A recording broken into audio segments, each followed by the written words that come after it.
On va parler de robotique et notamment de l'autonomie appliquée à la robotique. Alors, avant d'aller plus en détail dans ce que fait Visual Behavior et parler de robotique, j'aimerais d'abord la définir parce qu'en fait, la robotique, Hollywood en parle beaucoup, mais finalement, elle est déjà au quotidien chez nous et elle est sous vraiment diverses formes.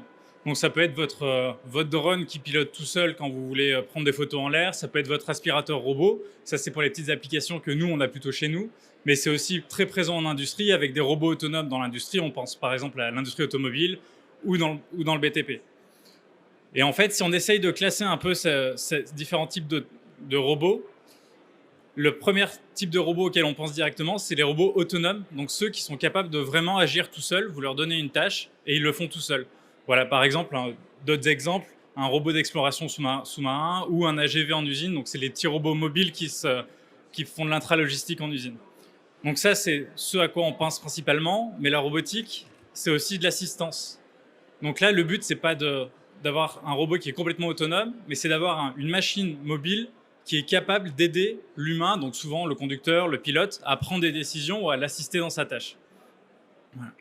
Et pour la petite blague, j'ai mis la voiture autonome dans l'assistance, parce qu'aujourd'hui, même si le Graal de la voiture autonome, c'est l'autonomie complète en disant bah, j'ai plus besoin d'avoir l'attention sur ma route, la réalité du marché, c'est qu'aujourd'hui, les voitures sont surtout très assistantes. Donc ça reste des robots dans le sens où elles sont capables d'assister, mais par contre, elles ne sont pas complètement autonomes. Et en fait, on se rend compte d'un point de vue marché que c'est ça le cœur du marché. C'est bien souvent assister l'humain dans ses tâches, ça a beaucoup plus de valeur que de le remplacer. Tant mieux pour nous quand même. Mais si on revient à la voiture autonome, j'aime bien cet exemple parce qu'en fait, y a des entreprises qui ont dépensé des milliards pour essayer de faire des voitures autonomes complètement autonomes, avec plus ou moins de succès. Voilà, j'en ai mis par exemple 4 ou 5 ici. Alors dans les 5, vous pouvez chercher, il y en a déjà 2 qui ont abandonné après avoir investi quelques milliards. Mais en fait, ce qui est un peu désobligeant de part de l'humain, c'est qu'un humain, lui, il arrive à apprendre à conduire en à peu près une trentaine d'heures. Voilà. Donc si vous mettez à côté les milliards et les milliers d'ingénieurs qui ont bossé pour essayer de faire une voiture autonome et de l'autre les 30 heures d'un humain qui arrive à apprendre à conduire une voiture, ça fait un peu mal quand même. Mais en fait, si on réfléchit bien, un humain, quand on dit qu'il apprend à conduire en 30 heures, c'est un peu un raccourci un peu violent, parce qu'en fait, avant d'apprendre à conduire en 30 heures, ça fait quand même 16 ou 18 ans, selon les pays, qui se confronte au monde et qui comprend le monde dans lequel il vit. Il comprend les objets, il a potentiellement déjà vu des voitures, des piétons, des routes, etc. Donc finalement, les 30 heures, c'est que l'adaptation de la fin.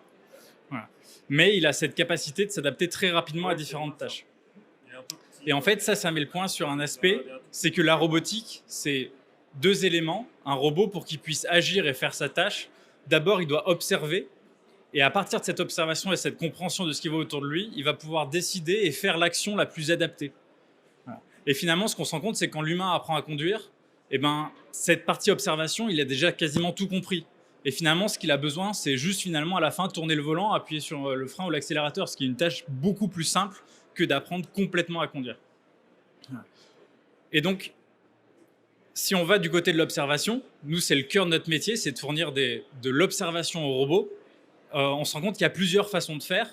Et historiquement, l'observation robotique, c'était le domaine des capteurs. Donc, c'est le domaine de l'électronique, c'est le domaine de l'embarqué, avec plein de capteurs, plus ou moins coûteux, plus ou moins compétents, on va dire, pour arriver à faire une compréhension du monde qui permet de faire de l'autonomie.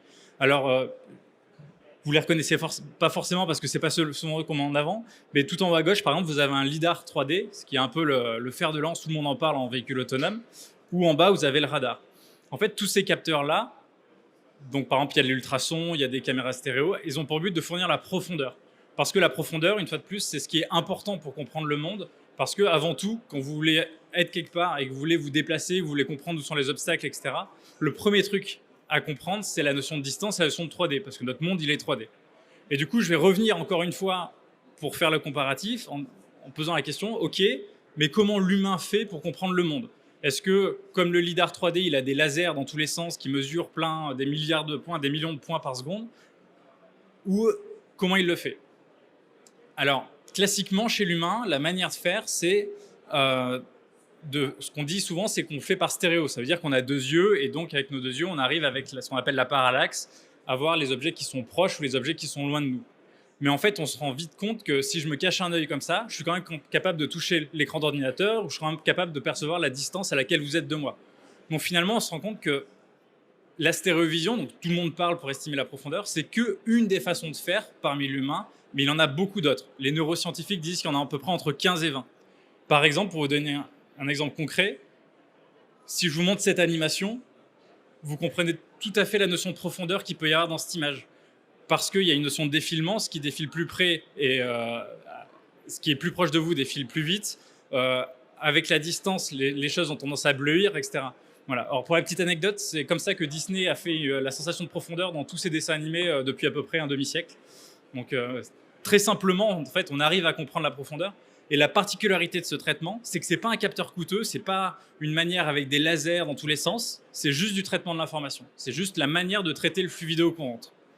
Et donc nous, pour arriver à faire des robots autonomes, c'est notre objectif, c'est pas d'aller du côté du capteur, mais du côté du traitement de l'information. Donc on a développé ce qu'on appelle Alloception, et c'est ce qu'on appelle un capteur logiciel. Ça veut dire que on fait pas de capteur physique, mais on vient récupérer des informations des caméras pour comprendre des scènes et le rendre accessible à n'importe quel fabricant de robots. Donc si on se place un peu dans la chaîne de la robotique, ça veut dire qu'on fait ni le hardware, on s'appuie sur des caméras, bien sûr il faut quand même observer le monde, mais les caméras ça coûte plus rien depuis qu'on a des smartphones avec des caméras beaucoup trop compétentes pour ce qu'on en fait. Et on fait ni l'application finale, parce que comme pour la personne qui apprend à conduire, nous ce qui nous intéresse, ce qu'on veut copier, c'est les 16 ans de compréhension du monde et pas les 30 heures finaux. C'est ça qui nous permet de l'appliquer à tous les domaines. Donc c'est Alloception, c'est un capteur logiciel qui récupère des flux vidéo et qui en fait extrait toutes les informations qui sont nécessaires pour comprendre une scène. Donc les informations nécessaires finalement, de manière générique, elles ne sont pas nombreuses. Il suffit de savoir où on est, où est-ce qu'on va et quels sont les obstacles. Voilà. Et par obstacle, c'est aussi les zones navigables, c'est où est-ce que j'ai le droit d'aller. Et avec ça, on arrive à servir tous les marchés de la robotique. Donc on revient à la définition que j'avais donnée, de robots mobiles qui ont besoin soit d'assistance, soit d'autonomie. Voilà. Et pour rendre ça accessible à un maximum de monde, on a développé un Alloception Development Kit.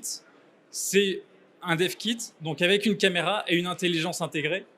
Or, c'est pas nous qui faisons la caméra, je le répète, on fait que du logiciel. Mais par contre, pour permettre à plein de types de robots différents d'exploiter la connaissance que l'humain a quand il comprend la scène, ce sens commun, on l'a packagé dans une caméra pour que n'importe quel fabricant de robot puisse la saisir, l'installer sur son robot, son engin instancié, son camion, etc.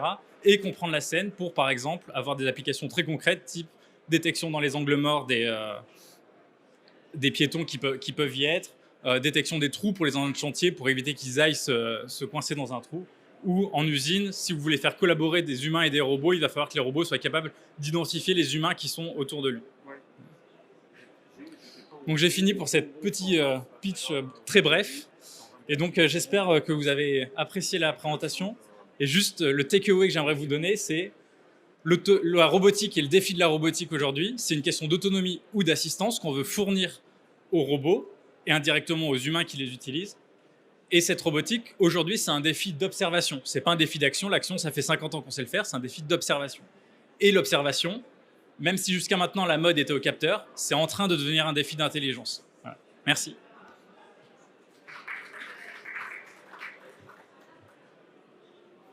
Est-ce que vous avez des questions ?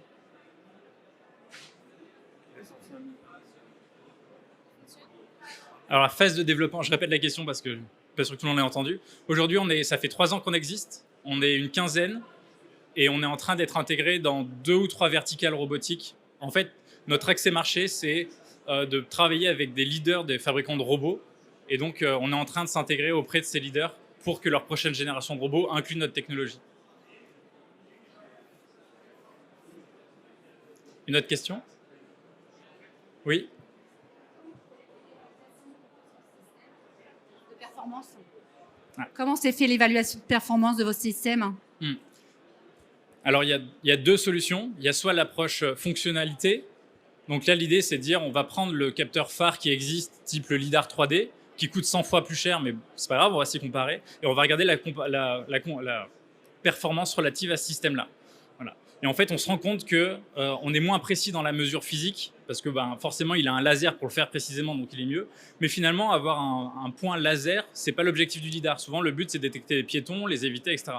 Donc, on a aussi des bancs de test qui sont plus fonctionnels et qui, là, pour le but, ont pour but de tester la fonctionnalité finale, de dire, par exemple, détecter des piétons, détecter des trous, détecter des marches, des choses comme ça. Ouais. Donc, on a des benchmarks qui sont plus génériques et des benchmarks qui sont plus applicatifs sur des cas concrets. Est-ce que ça répond à votre question?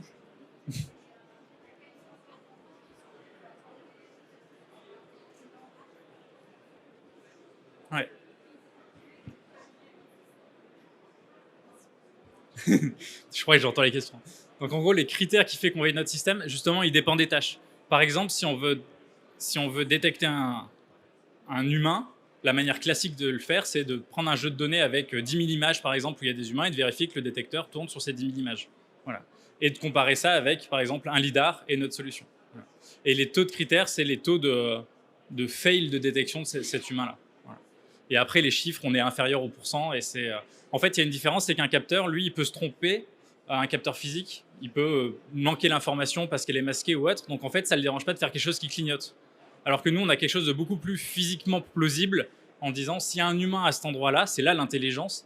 Je sais, j'ai la physique qui dit, il ne peut pas disparaître, il ne peut pas se téléporter. Donc forcément, je sais qu'il est quelque part pas loin autour à l'étape d'après. Et c'est ça qui fait que le système est beaucoup plus robuste que les approches par capteur. Une autre question?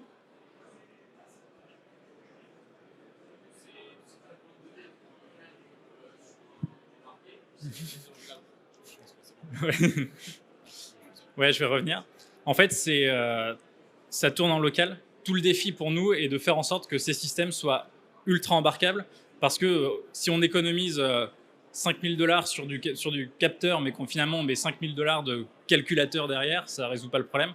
Donc en fait, une grosse partie de notre tâche, c'est la performance, mais dans des contraintes de puissance assez contraintes. Donc ça, typiquement, c'est une caméra, donc ça ressemble à une webcam. Il y a directement la puce de calcul qu'il y a dedans. Donc tous les calculs sont faits directement dedans, ce qui fait que quand vous le branchez à votre système, il ne sort pas des images et des vidéos, il sort directement ce que vous avez besoin. Les obstacles, les zones navigables, les personnes qu'il y a autour et leur trajectoire, etc. Donc on parle souvent de Edge AI, c'est l'IA embarquée. Nous, on est pire qu'embarqué parce qu'on n'est même pas dans le calculateur, on est dans la caméra. Voilà. Et c'est ce qui nous permet d'être au plus proche de la caméra et d'être au plus léger, on va dire, pour l'intégration. Ouais.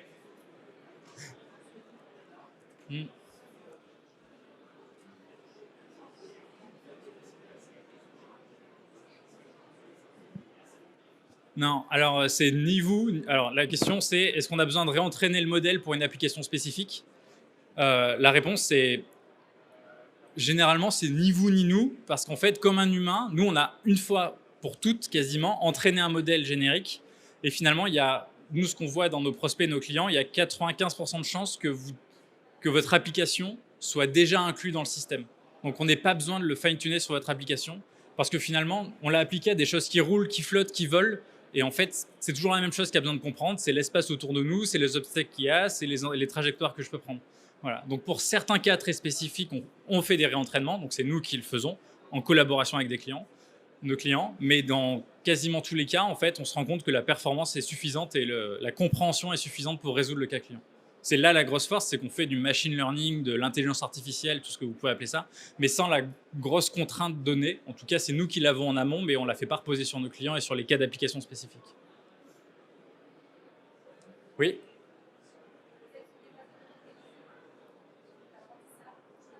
Alors, le gros avantage, c'est que vu qu'on fait un système de perception générique, c'est un peu la même mode que ce que vous avez peut-être vu de ChatGPT, des choses comme ça en ce moment. Et ben en fait, les tâches d'apprentissage qu'on a peuvent être assez différentes des tâches d'utilisation, parce ce qu'on va essayer de comprendre, c'est la profondeur, c'est le mouvement, c'est la notion d'objet même. Et donc en fait, on peut exploiter des bases de données qui sont beaucoup plus grandes que des bases de données qu'on aurait qualifiées sur un cas précis. Voilà.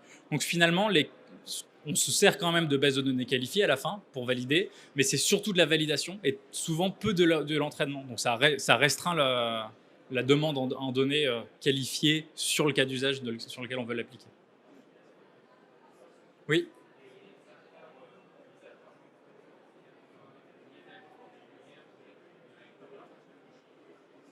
Alors, ouais, la question des est-ce qu'il y a besoin de mise à jour régulière de l'algorithme? Alors, il y a deux réponses. Il n'y a pas besoin de mise à jour. De toute façon, à partir du moment où vous l'intégrez dans votre robot, vous l'intégrez pour la performance actuelle. Le gros avantage qu'on a, c'est que nous, derrière, c'est littéralement le même algorithme et le même logiciel qui tourne comme un humain qui un jour pilote une voiture et l'autre un bateau.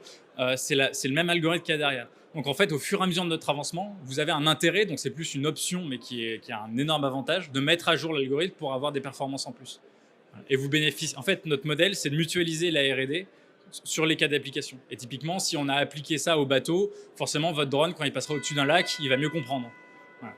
C'est un exemple basique, mais ça permet de saisir les choses. D'autres questions? Bon. Merci à vous.